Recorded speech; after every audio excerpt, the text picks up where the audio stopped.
Hello and welcome to Merlins Brick News, the weekly show on all things brick building, where we talk about set updates and announcements from all the major brands, mocks of the week, and new LEGO ideas entries as well. Something we are actually not going to skip this week. I have a bit more time, I do believe. Anyhow, information is presented as always by setdb.org, the best source for set information on the internet. And this is where we actually are right now, and we will get started with BlueBrixx. Not much here, however, they have two sets that haven't been available for quite some time, several years actually, I do believe. Anyhow, now available again is the truck with bulldozer. That is the 102598 by BlueBrixx. It was released originally in 2019 or announced in 2019, but now it's back again. 27 euros, yes, 27. That includes tax over here in the EU, and it has 4 cents a piece, 6.5 cents per gram. So it has 676 pieces. It is a truck, it is a bulldozer. I think that's all you need to know. 6 studs a vehicle, so it's kind of the idea is to have it for your city or for your kids. I mean, it is a pretty old school design, but nevertheless, I think still a good fit. And then we have also available the dump truck with loader, and that's the 102597. It has 813 pieces, and BlueBrixx is asking for 33 euros, 4.1 cents a piece. Again, like I said, pretty old sets from 2019. But I think I've explained this several times in the past. Just keep in mind that BlueBrixx has a different release strategy compared to, let's say, LEGO or Cobi. By means, okay, they bring out a set, then they keep it in stock, I don't know, 2 years, sometimes longer, of course, especially, for instance, modular buildings, some UCS sets. LEGO keeps in stock for quite a while. Cobi usually, I think they always wrap a set up after, I think, around 2 years. BlueBrixx is different. By means, if there's enough demand, actually you can register on your website if you're interested in a set, and if there is enough demand, then they will bring it back. And this is actually what they have done here. And yeah, I think that's good to know. Of course, that also means there's kind of no, in quotes, investing scheme, by means people buying sets, putting them in their basement, and then waiting for a couple of years to sell them for a lot more money. This is obviously not a business model that is going to work with BlueBrixx. Anyhow, let's move on to Cobi. And here we have a couple of sets that I think are worthwhile talking about, even if they are not available yet. I haven't talked about them before. 4 sets, actually, smaller sets, 2 planes and 2 small other military sets. However, we had a couple of availabilities. Actually, this one here, the Focke-Wulf 190A3, the 5741, has been available over here in Europe for a couple of days, but over the Easter weekend, it kind of got sold out again, but I do expect it's coming back. So at least in Europe, all the 4 sets I'm talking about can be expected in the next couple of days or weeks. Anyhow, let's talk about them because I think they're interesting. So first of all, this Focke-Wulf airplane, of course, that's a scale 1/32. Cobi has done 1 million of these bad boys, and especially I think Focke-Wulf, which I will talk about the historic context in a second. So that's the 4th one actually that they have done, and I think they also did one last year, which for whatever reason, let me just search for Focke. Okay, there was a white space. I think this one, the 190A5, that's the 5722. This is the one from last year, and now and this had last year it had 344 pieces. The new one is a bit more detailed, if you will, 382 pieces. However, I think it's more or less the same set, or a very similar set. I guess they just need the additional pieces just to get the color scheme right, which is this time not like olive green or something like that, but more in a light and dark bluish gray kind of fashion. It has 1 minifigure. The pilot, of course, LEGO is listing, no, not LEGO, Cobi actually, is listing this thing for 35 euros, as you can see here down below. Over here in Europe, at least, it has been in retail around 29 euros, again, including tax. So Focke-Wulf, that's next to Messerschmitt 109. I think the main fighter plane of the German Air Force during World War II. Actually, they brought it into service in 1941, so that's during the war. They produced during 41 and 45 19,500 of these. I mean, yeah, these were different times. A lot of fighter jets, or fighter planes, not jets. Actually, the A3 version that Cobi is using here as a reference was actually, I think they made them until A8 or A9, so they had a lot of revisions on this one. A3 had a new engine, I think it was 150 additional horsepower. It was a BMW 801 D2. So, actually, BMW, just also to give you a brief historic context, BMW in German, that means Bayerische Motorenwerke, which basically means like Bavarian engine manufacturer, and because that is the roots of BMW, that they made engines for airplanes. That was a long time before they started making cars. Anyhow, so this one had a new BMW engine, and fun fact, some of you may know this already, but the A3 is actually also the one that was shipped to Turkey. So Nazi Germany tried to, basically get some goodwill from Turkey. So they delivered 72 of these airplanes. To my knowledge, the Turkish Air Force used them together actually with British Spitfires, which is interesting. But anyhow, that is Focke-Wulf. Like I said, Cobi has done, I think this is the fifth one that Cobi has done in recent years. Another interesting one is the Kawasaki KI61 Hien. I have no idea how this is pronounced in Japanese. My apologies for my ignorance there. To my knowledge, that means translated, it's a swallow, flying swallow.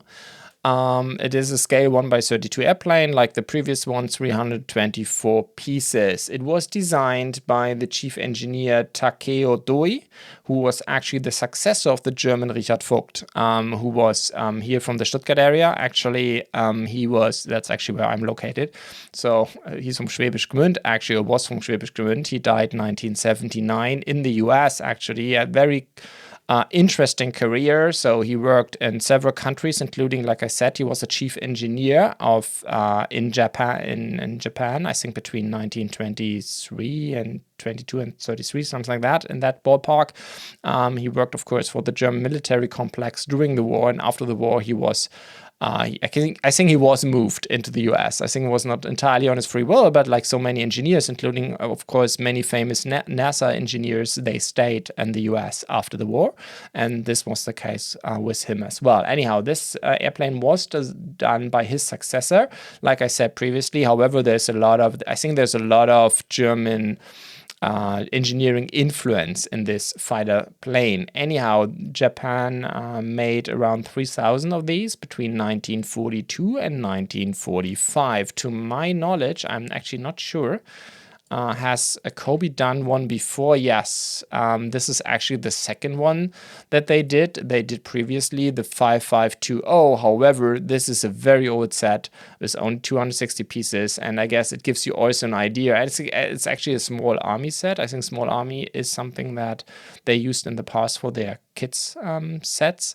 But I mean, you see the difference, right? I mean, the new one is an entirely different model and entirely different idea. So if you're interested in Japanese fighter planes, I think this is the one to go. Anyhow, currently listed over here in Europe around 29 euros. I think, we can expect the arrival also in the next couple of days or weeks. Let's move on to two small sets, $12 actually over here in Europe. First of all, we have the 10.5 centimeters LEFH, which is German for leichte Feldhaubitze. I think that is like, light field artillery, I guess, like light field gun, I guess, is the best translation I can come up with. So yeah, Second World War, actually they made around 11,000 of these, so it was like the standard cannon that the German Wehrmacht used during the war. It is a 1/35 scale model, 132 pieces, one minifigure, 2292 by Cobi. And then we have the field kitchen. I think I don't need to translate anything over here. 2290, again 1/35 scale, 35 scale. Cobi lists two minifigures. I guess they include the horse here. Actually, if you're ever curious how Cobi would do a horse, here you go. I'm sure it's not the first one, but at least the first one I recognize. And yeah, they have I think they try to be accurate a little bit, right? So it's, for a brick built horse, it looks actually quite accurate. I mean, it's not perfect, but it's much more accurate than most other horses I have seen. I mean, for sure, horses do not have square legs like what Lego designer seems to think. But I mean, they think the same about humans, so I guess that's fine. Anyhow, for the 130 pieces over here in Europe, you pay around $12, and Cobi's actually listing this one for 14 euros. To maybe decorate your dioramas a little bit. Anyhow, let's move on to the BR52, so Baureihe 52 or Class 52 steam locomotive, 2-in-1. So that's the 6283. So I've talked about these locomotives in the past. So that's Cobi's new entry into the train area. Basically, it is half of the set of the 6280, right? So I still don't actually. I should let me just look for a translation, because I think I struggled with this already last week and I forgot to look it up. I have actually no idea. I can't see the translation. Tender. Anyhow, I'm looking for the word for what is in German a tender, like the thing in the locomotive where all the water is in and the coal. I actually have no idea how it is called in English. My apologies. I really definitely will look this up after this episode. Anyhow, basically, yeah, the wagon is missing the cart, if you will, where the coal and the water is located. That's the main difference to the 6280. Also, the 6280 has below the tracks a couple of, let's say, gray, dark bluish gray, if I recall correctly, plates. These are also missing here, but the locomotive is basically the same as far as I can tell. It's also 2-in-1 set, so you can make this a BR52 or a Polish TY2, I think it is called. It has 2 minifigures again included, like a Polish version and a German version, but it's a lot smaller. It has only 1,723 pieces, and Cobi is listing it for around $130, and in retail over here in Europe you can get it around 110, again including tax. So that's actually quite a bargain compared to the full one. But yeah, you get the full locomotive experience. Like I said, Cobi will also do standard editions of the large one. That is then going to be the 6281 and the 6282. However, yeah, like I said, these will not have the 2-in-1 function with the Polish version, only the German version. And the 6281 is also in gray, which is actually the color these locomotives were painted when they left the factory. Plus, if you look, I think Cobi will do the light gray version, which is basically the color scheme when the locomotives left the factory. There's also a couple of them were actually in the dark gray painted during the war, and this was basically to camouflage them for fighter or plane or Air Force attacks. However, I think Cobi will go more with the light scheme with the 6281. Anyhow, let's move on to Forange. And here we have over here, in China, we have now availability. I think I talked about this set before. No, I did not. This is one of these. It's actually a larger building. It has 2,000 pieces, so it's not like a modular, but at least, I mean, if you look here at the stats, I haven't counted them, but I guess it is similar in size to a modular, not in its entirety. It has only 2,000 pieces, like I said.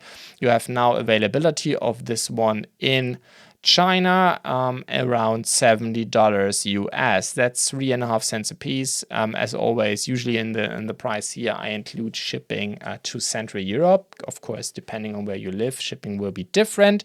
It's the 8530, the Maple Leafs Villa. And yeah, it is actually, I think it's, from the design perspective, it's quite a beautiful building. It has lighting included.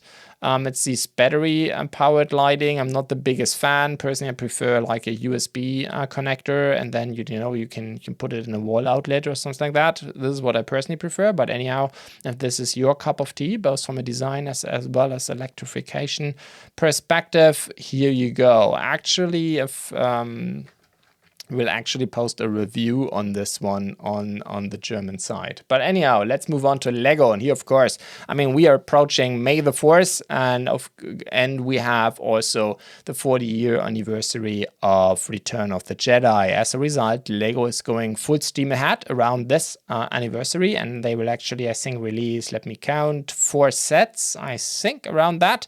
I talked about the Super Star Destroyer in the past, so like the 600-piece tiny Super Star Destroyer, so I guess not that super, but anyhow, it's not the UCS set. It's a small set, but in addition, they announced that they will release May the 1st and the Emperor's Throne Room diorama, the 75352. It's going to have 807 pieces, and Lego is listing it for $100 US. And as you can see here over in Europe, we have already first price indications by retail around 80 euros. Lego, of course, will sell this in Europe for 100 euros basically, but which, yeah, that's just the way it is. Anyhow, $100 is actually quite a lot. That's 12.5 cents a piece. That's a lot. 3 minifigures. We have Darth Vader, of course. I think it's a current Darth Vader model. I guess the same that we had in the TIE Bomber. I'm not sure if it's in any shape or form different from that. We will see. I intend to build it, so then I will take a closer look. We have Luke Skywalker, of course, in his black uniform or black suit, whatever, and of course the Emperor. And the Emperor has even some chain lightning at his disposal. That is actually dual molded, which is quite cool. I'm not sure. Please leave me a comment if I'm wrong here, but I think that is a new piece, or at least a new color scheme with the dual mold. I guess it's a dual mold, right? I assume the 2 lightnings are attached to each other. Quite cool. I'm not really sure why he's using, I guess, I mean, if you look at the lightning from the movie, I'm not sure if they really had to do this. Just purple would have been fine, but here you go. I really like the brick construction of this throne room, especially the window piece is really amazing. Would definitely love to see bigger MOCs around this thing, but yeah, I mean, I think it's quite a nice diorama. I assume it's pretty deep, a lot deeper than the other ones, right? I mean, if you count the stats here, I think it's like 4, 8, 14, 16 stats already. That's normal, but I assume this window goes a bit deeper than the diorama itself, like the frame or the base. Not really sure. But here you go, Return of the Jedi, the Emperor's Throne Room. Quite a nice diorama, looking forward to build this one. And then we have the Endor Speeder Chase diorama, the 75353, 608 pieces. Lego's asking for $80. Over here in Europe, we are currently in retail expecting something around 65, but for sure this thing is going to come down like the dioramas did last year. So yeah, I mean, the chase itself I think is pretty cool. I like the speeders. The minifigures are nice as well. Interesting is that if you look here on Leia and Luke, I guess that's what these are supposed to be. I mean, knowing the scene from the movie, the whole camouflage look is actually printed on the minifigure. So if you remember, I think the Imperial Shuttle model from 2015, I think it was also related to Return of the Jedi, and there was also Leia included, and she had like a cloth piece. If you look this one up, this is kind of this is one of these. Let me just open this in ZDB Imperial Shuttle. Which one was it? I think not this one. Yeah, here we go. It was the Imperial Shuttle Tidirium 75094. And as you can see here, Leia, she's actually, I mean, if you look at these 2 guys here, the 2 dudes on the right side, so they had also the camouflage printed on, but Leia was actually wearing a piece of cloth. So if you look this up on Bricklink, I think people are willing to pay $20 plus for these, I don't know, 4 square centimeters, maybe it's just 3 of printed cloth. It's ridiculous. It's crazy. Anyhow, Lego has decided this time, I mean, it would have been great if they would have done this again, because this would have reduced the price of this piece of cloth dramatically. But also, I don't know, it would have been a wild ride. By the way, great set, really amazing shuttle. From my point of view, a lot better than the current one. Okay, long story short, let's go back to the diorama. This time, Lego has decided not to do it like this, but actually print the camouflage cloth, if you will, also directly on the minifigure. So here we go. And then, of course, we have a Scout Trooper. So arms are not printed. So I'd say mediocre minifigures, but I mean, they look great. The helmet is pretty cool. Is this dual mold? Looks like a dual molded helmet, which is really, really cool, of Leia and Luke. So really looking forward to these minifigures to take a closer look. I'm not so keen on the trees, to be honest. I think, yeah, considering that this is like an $80 set, the trees are a bit too simple for my personal taste. I mean, it's not easy to do Endor justice, right? Because these trees are enormous, so you could just do like a tiny representation, but I'm not really sure if I like this one. However, the all the plants on the floor, the floor decoration, if you will, is well done. You see the new piece in here, the new plant piece that came with Rivendell. And they used it actually quite extensive. I assume they're almost as much in this set here than they are in Rivendell, which also means, because I do believe this is a set that a lot of Bricklink vendors will use, Bricklink shops, to part out, because I think the minifigures are quite interesting. The Star Wars printed tile here is quite interesting. So I do, and of course also the plant piece. So I do assume you will see a lot of these on Bricklink going forward with this set. So both of these dioramas will release May the 1st, like they were last year. I think pretty sure it was May the 1st. And also on May the 1st, and again, the Super Star Destroyer as well, you will see this Battle of Endor Heroes, which is a brickhead pack. The 4623, you will have like 2 small brickheads, R2-D2 and an Ewok, and you will have 3 grown-ups, and that is going to be, of course, Luke Skywalker again, Lando Calrissian, which is pretty amazing, and Leia. Again, I assume that's Leia, right? I'm pretty sure it is. Let me just double check. Yes, it's Princess Leia, Lando Calrissian, Wicket, R2-D2, and Luke Skywalker.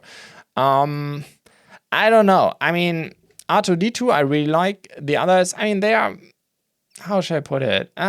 They're relatively simple. I don't know. From my point of view, all of them are a bit lacking. I mean, if I look at, I don't know, Ahsoka Tano, the Sand People brickhead was really amazing. I also liked Mando and Yoda, or not Yoda, Grogu, my apologies. I don't know. They all had a bit more sparkle to them. It's very hard to put this in words, but I do believe these here are, I mean, Leia I think is pretty cool, especially with the printed thing here and the printed tile in the center, but especially Luke is really a bit boring, I must say.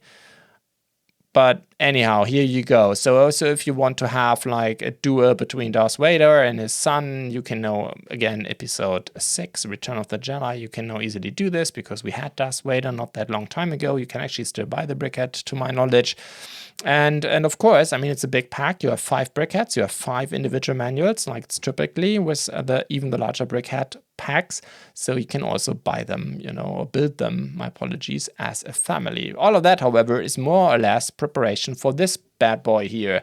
75355. Yes, here we go. Lego is doing again an X-Wing. I don't know how many X-Wings they've done, but I mean, like I've said in the past, I don't know. I'm not the biggest fan of this whole strategy, but I'm fully aware that a lot of people love this stuff from the original trilogy. And, you know, there seems to be folks out there who need 10 X-Wings and 23 Darth Vader minifigures. And I'm pretty sure 23 is not enough. Maybe they need 40 Darth Vader minifigures and 50 Luke Skywalkers. And they need the 10th Millennium Falcon and the 5th AT-AT. Anyhow, we have now actually the 3rd UCS X-Wing. Anyhow, I guess because they trained it so much and repeated so many times, I think Lego got better and better. From that point of view, the X-Wing is interesting because if you compare it to the 2 predecessors, you can pretty well see how far Lego has come. Anyhow, this one is actually interesting. First of all, it has a couple of interesting prints in there, including the plaque here down below, which is pretty cool. That is what I think a lot of UCS Star Wars fans have been waiting for, that Lego finally got rid of the 8x16 sticker craziness of UCS sets, and especially when the Ferrari came out, the Daytona last year, which had for the first time this large tile printed. A lot of people got excited. Unfortunately, Razor Crest had a sticker again, which I think was a bummer for many people, but now finally, to my knowledge, I mean, I haven't built it yet, I will definitely do it. Take a look at this one. but I think the general expectation is that this thing is a print. T65 X-Wing Starfighter by Lego. It has a Luke Skywalker minifigure, Red 5, etc. Of course, included. So this is the X-Wing, if you will, of, I guess, episode 4 or 5, depending on your preference. You have an R2D2 included. Lego is doing a lot of pictures from this perspective here, which of course makes the front look a bit too thick. However, if you look at this picture, it looks already a bit better. In general, I think Lego has done a great job here. I really like the engines. The engines look a lot more realistic, like compared to what they did before. I do believe, however, that the front is a bit thick still. Again, like I said, the photos are not doing the model justice, but even if you look at this picture that I'm showing right now, it does not feel entirely correct. However, I haven't measured, so I'm not 1% sure, but it does not look perfect. However, what I really like in general is the form and shape, and the wings are amazing, and the engines are a big step forward for Lego. I think you will have 2 pretty cool minifigures included, so that is good as well. You have a couple of stickers, some in the inside of the wings, plus a couple or a big stickered 4x4 here in the cockpit. However, I mean, I can totally live with that sticker. I will just not use it, and I think that is going to look totally fine. However, personally, I do believe they could have done something brick built here. So that's a missed opportunity. But all in all, I think a pretty solid model. But like I said, I mean, Lego has at this point in time done so many X-Wings that they just know how to do them, right?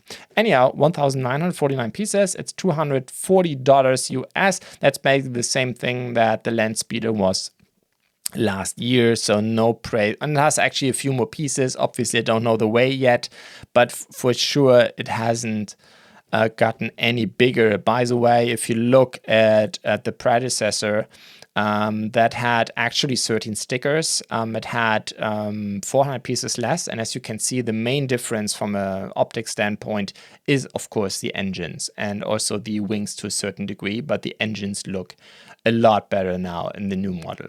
But yeah, like I said, Lego has practiced building X-Wings for quite a while. Anyhow, with that, we have a couple of availabilities from Mould King flowers, actually over here in Europe. I haven't seen these in China.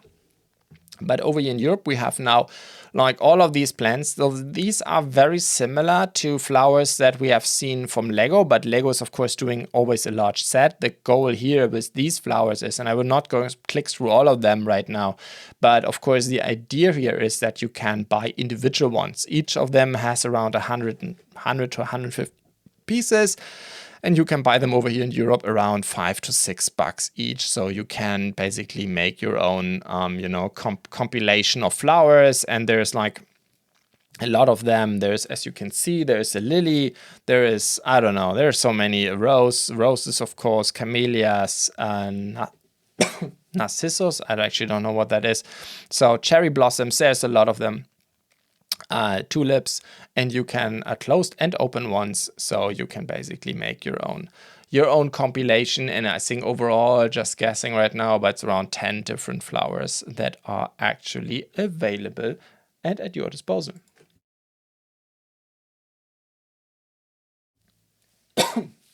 My apologies, somehow my voice is leaving me right now. Anyhow, with that, we have also availability of 2 music boxes. The one with koi fish. This is a 656022 by Panlos. It has 620 pieces, and over here in Europe, you pay for that 35 euros. That, of course, includes the music box itself. So I guess that justifies the price, which otherwise would be a bit crazy. But I mean, even with that, it's just 5.5 cents a piece, which is not too shabby. And then we have another one. It's called Westlake. haven't done my research what this exactly is. I guess a building, famous building somewhere in China. That's my assumption. 445 pieces, and the music box, of course, is included as well. $30 over here in Europe. That's 6.7 cents a piece. And then we have also availability of a couple of Technic vehicles, cars by TaiGaoLe. Again, I've only seen these so far in Europe and not yet with Chinese retail, but I'm pretty sure you can buy them somewhere. I haven't seen them.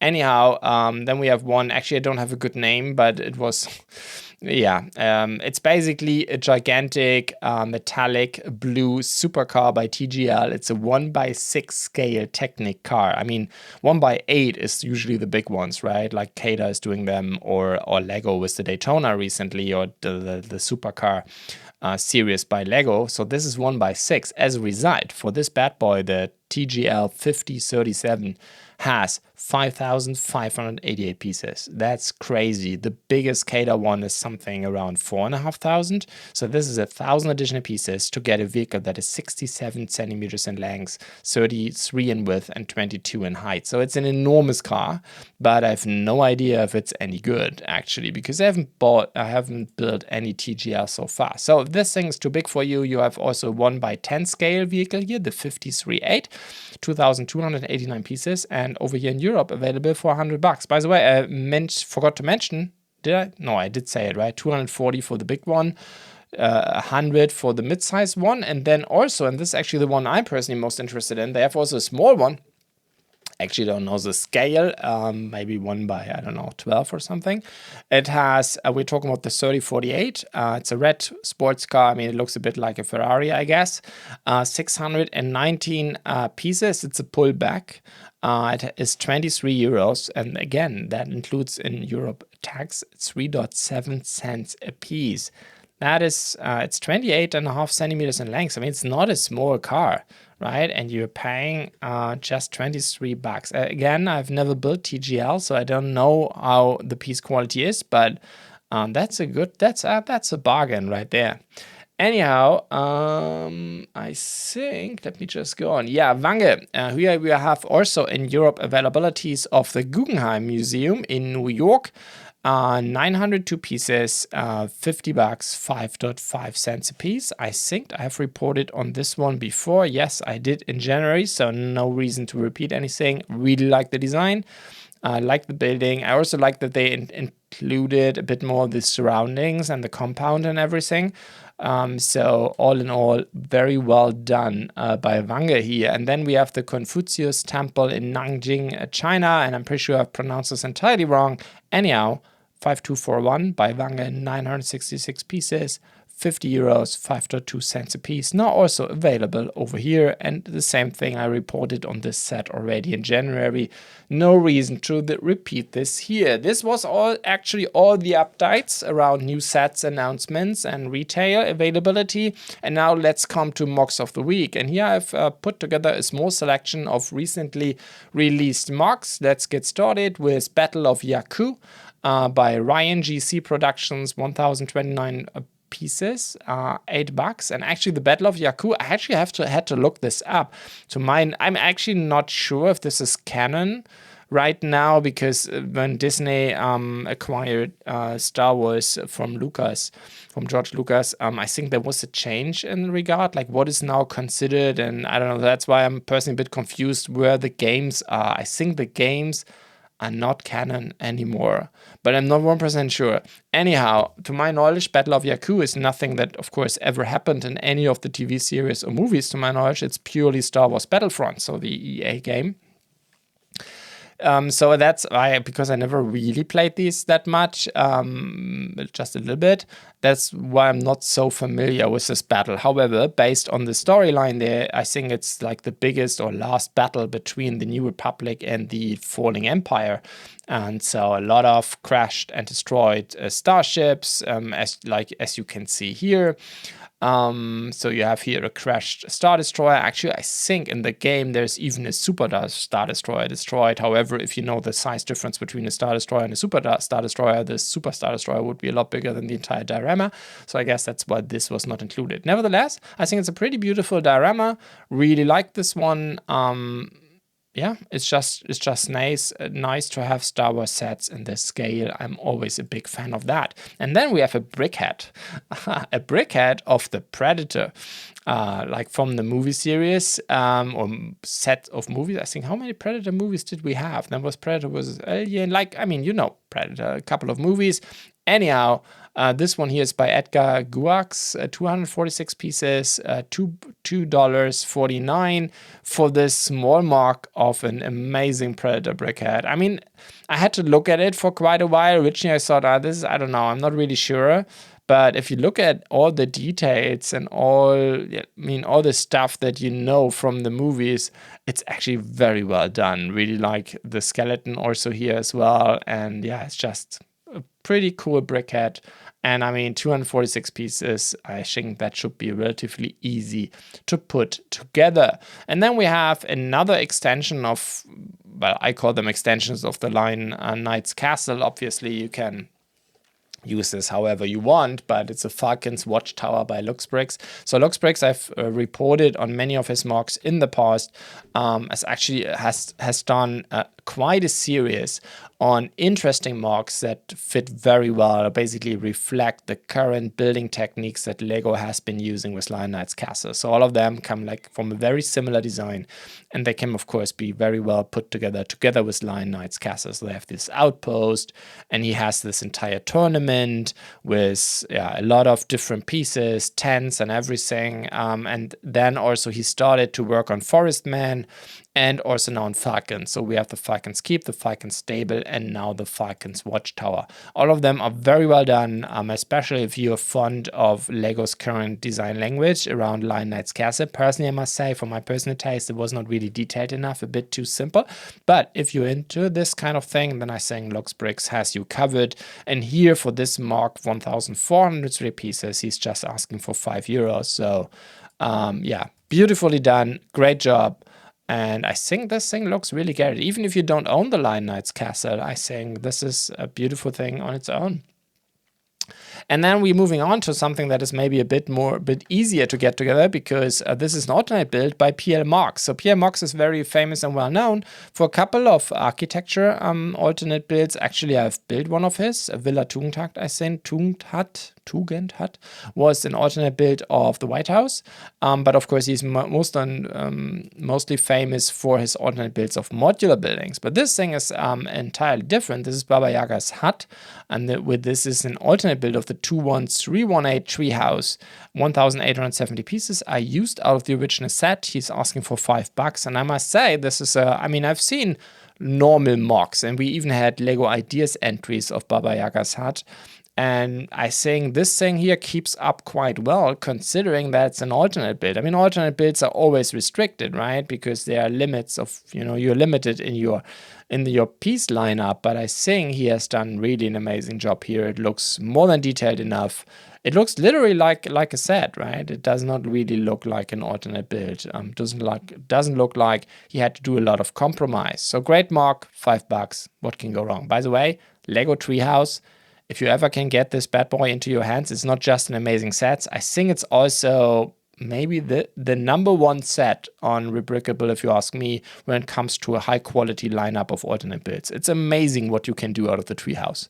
I mean, I've talked about many about these in this show, but there is even more. It's an amazing set if you want to go alternate. I think you can just buy this set and keep building for a couple of years, which is amazing. Anyhow, let's move on to a great train station, actually. It's the Hogsmeade station.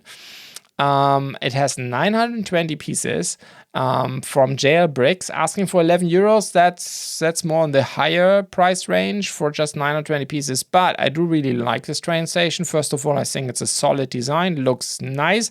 It's relatively small because I think it does fit extremely well with many of LEGO sets. For instance, Hogsmeade, the set. So it is like a relatively shallow building. Maybe it's like 6 studs or something like in that ballpark. On the inside, like 5 studs, yes, which I think is great, right? I mean, personally, I'm not the biggest fan of that, but it does definitely fit very well with many of LEGO's Harry Potter sets, and I think that is what a lot of collectors are going for, right? You want to build your Harry Potter diorama, and I think here with Hogsmeade, you're good to go. I think it will also fit very well with Hogswood itself, right? Or the Hogswood play set, and not the 18+ set. And yeah, it should also, like I said, fit well with Hogsmeade and many other Harry Potter sets. So here you go, Hogsmeade Station. And then with that, we're moving on to Kattegat, a Viking village by Guy5368. It has 2,541 pieces. It's just $5. It's a simple design, right? But this is due to the scale. And personally, I'm a big fan of these kind of dioramas. I mean, there's a lot of interesting historic stuff that you can do if you go into this scale. And I think, yeah, it's doing a great job. Personally, I haven't looked up like how accurate it is. It does look like quite accurate, but I mean, at least it looks like that accuracy was the focus here. But actually, I haven't looked it up. But nevertheless, I think it looks great. It's done a good representation, and I think it shows again how much also interesting, accurate, historic stuff you can do with bricks. And with that, we're moving on to another mock of a helmet, actually. I mean, personally, I'm not the biggest fan of helmets, including the ones from Lego, but I think there are a lot of fans out there, and Always King is started to work on Bad Patch collection. So here we have Echo, but I think he or she has also done Hunter and Tech. Actually, I'm also a big fan of both of these. Usually, I mean, yeah, I think I've reported here also. I'm not 100% sure if I talked about the enormous helmet collection of Brett, who also a designer here on Rebrickable, who has like, I don't know, 50 helmets or something in his portfolio. So it seems that Always King is a bit newer to the game, but yeah, very well done. A nice helmet collection for the Bad Batch. All right, with that, we're moving on to Lego ideas. And here, let me just look this up because, first of all, we have One Direction, which I think is a band, I guess a boy band, a boy group, something like that. And What Makes You Beautiful, I guess was a song. I have actually no idea. I didn't know this band. I mean, yes, it's like BTS, right? I mean, Lego did that. I guess the BTS Dynamite fans really liked the set. I'm pretty sure not so many, let's say, traditional brick enthusiasts, but I guess it worked well for Lego.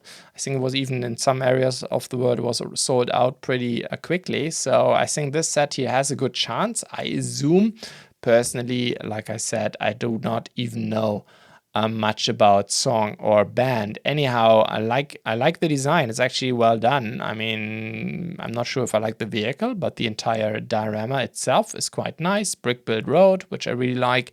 So from that point of view, a very nice design by SJS Workshop. But like I said, I can't give you much context. Then we have the Iron Giant, which of course was a movie, American animated fiction film, and it's from 1991. I think Vin Diesel, was the voice of the Iron Giant. I haven't actually seen it, but I definitely know it. I think it's also a well-designed robot. It has a certain flexibility. I guess this scene here is, also a famous scene from the movie, right? The big giant robot looking down at the small boy. It's done by Harioku24. It has 10,000 supporters, of course. That's why I talk about it. And then Gilmore Girls. Gilmore Girls, of course, I think they had 7 seasons, right?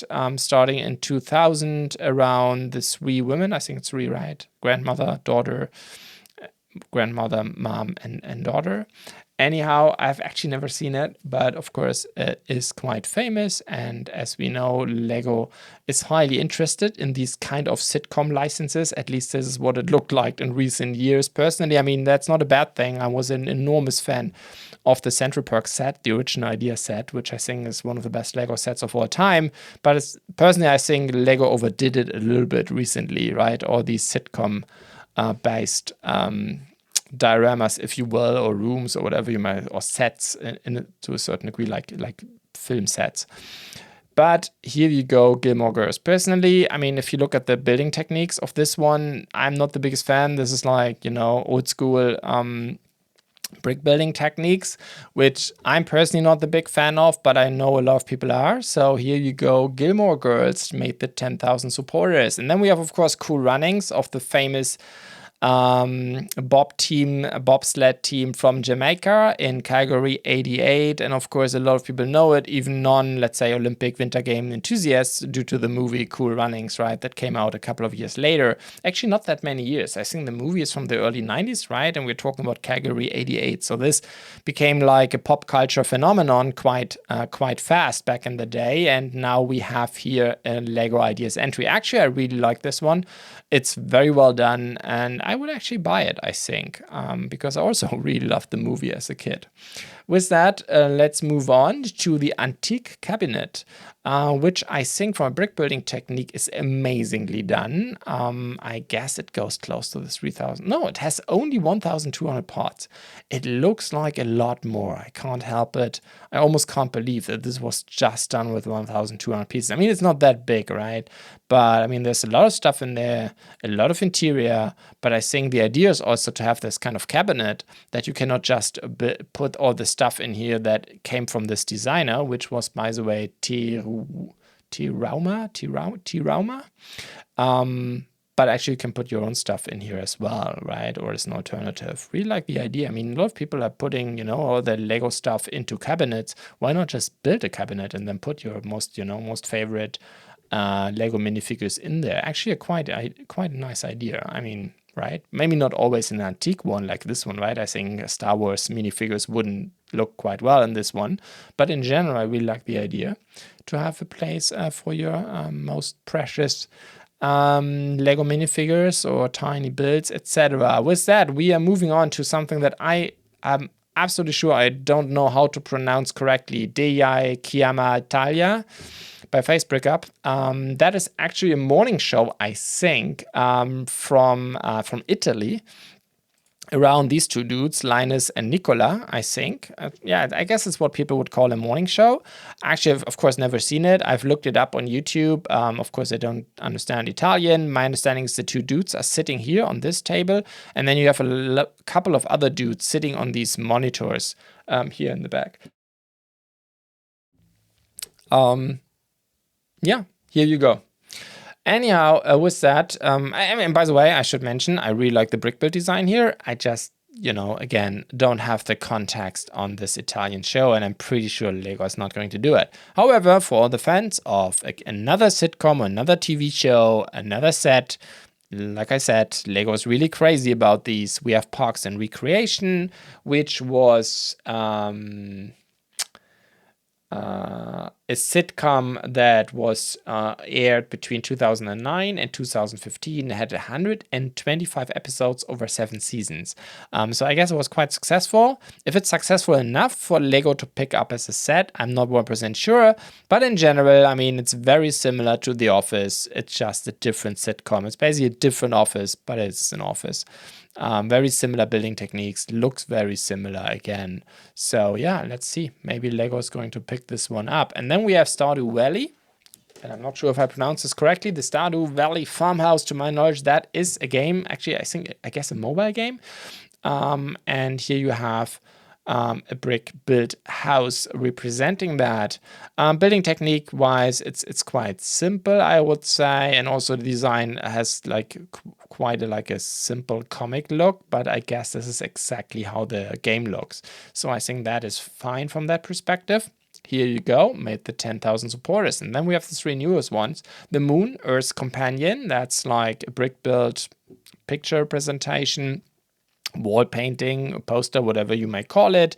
It has the moon phases included. It has the famous picture of our planet Earth made from the moon here down below, and then a map of the moon itself, which I really like. I would love if Lego would do more, if you will, educational sets to a certain degree, but not by means you have to put it in school, but you can put it on a wall and you can talk about it, right, with your kids and explore the moon and learn more about it. And this is something I really like. Would love Lego to do it. I mean, they did the Earth Globe, and personally, I don't think they did a very good job there. This one, actually, I would definitely prefer compared to the globe. And then we have SpongeBob SquarePants. I guess I don't have to talk much about it. It looks nice. I mean, it's SpongeBob SquarePants. I think very familiar. They had like 13 seasons and made 284 episodes. This is definitely an important part of pop culture, at least in North America. Over here in Europe, I haven't seen it much, actually. I'm pretty sure it was on television somewhere, but actually, at least also with my kids, never came across. But anyhow, it is very well known and a very important part of modern pop culture. So I think it has a shot with Lego. With that, we are moving on to my personal favorite, the BlueBrixx Lego color table.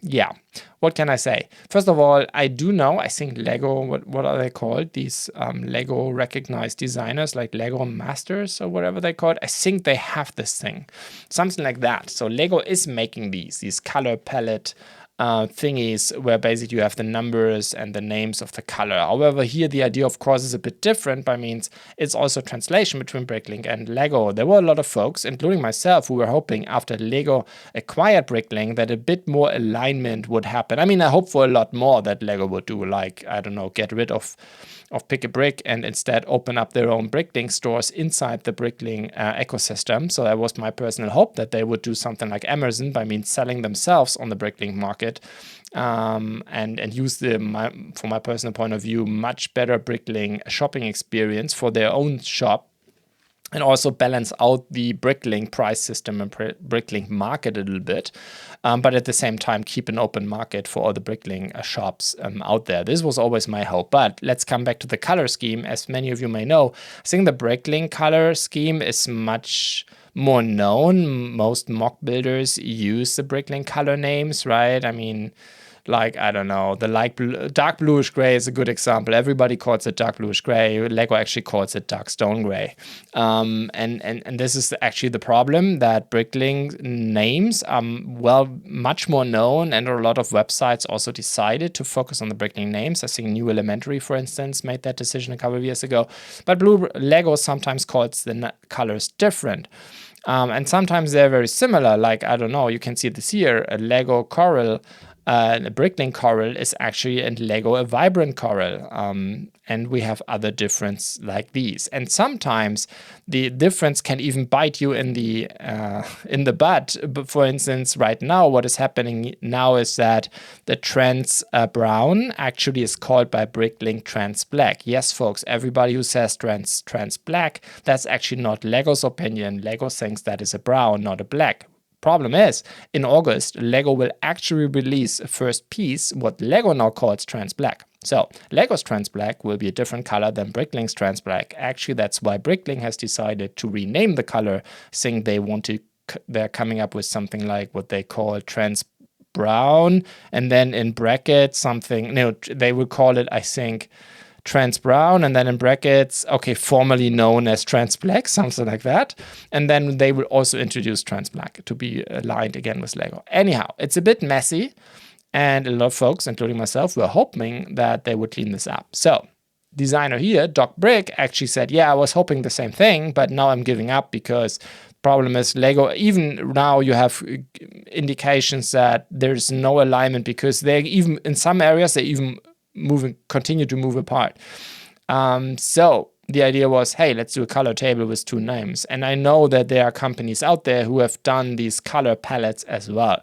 Personally, I would really love, and for sure not as an idea set, but hopefully these 10,000 supporters here are a good signal to Lego. Hey, Lego, we know you do this already for internal purposes.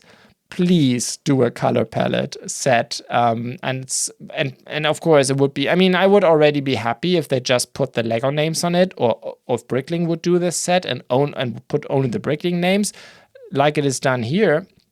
Both colors on it is actually even better. So this would be really great if our colors, at least the ones that Lego is still manufacturing, would be in here, preferably with both names. I could even live with stickers, if so that you can make the choice you want to have only BlueBrixx, only Lego, or both, something like that. It would be so cool if Lego would do this, and it would help so many folks out here. I would definitely buy this. And I don't even care. Lego could do it. Bricklink could do it as a Bricklink owned set, or, you know, who knows. But it would really help a lot of folks, and to have like a first party solution for this. And I know there are a lot of MOCs out there and a lot of even third party companies doing these, but Lego, of course, could do a much better job. And it would be even cooler if they would make it extensible, that whenever they introduce a new color, they could sell an extension kit, right? And you could, you know, keep going. This would be amazing, a dream come true. But is Lego going to do it? No, I don't think so. I mean, they could have, and they should have, and they definitely should. Anyhow, with that, I hope you liked the show. For those of you who watch this on YouTube, please leave a like or comment, or even better, subscribe to the channel. For you podcast listeners, please leave a review, comment, or like on Apple Podcasts, Spotify, or wherever you listen to the show. Thanks for listening. See you next week.